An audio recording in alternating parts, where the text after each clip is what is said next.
Why does your scanner show the P2022 engine code? What does it mean? P2022 is a diagnostic trouble code for intake manifold runner, pause sensor or switch circuit, high bank 2. The P2022 engine code for indicate the engine control module, ECM, or powertrain control module, PCM, is receiving a higher than expected voltage signal from the sensor. Under this circumstance, short-distance driving is permitted, but your vehicle should be repaired as soon as possible. So, what causes this imbalance? Here are the most common culprits.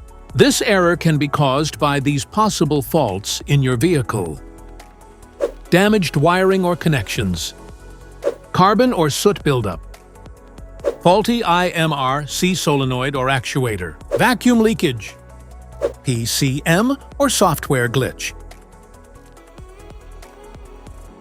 Each DTC code corresponds to a specific issue in your vehicle. This error code occurs in any OBD2-equipped vehicles, especially in those manufactured since 1996, and it is commonly found in vehicles like Ford, Jeep, Volkswagen, Chevrolet, Toyota, and Mercedes-Benz. If you want to fix this error code, let us know in the comments section. We will definitely make the video on your demand. If you like this video, don't forget to subscribe to our channel. Thanks for watching.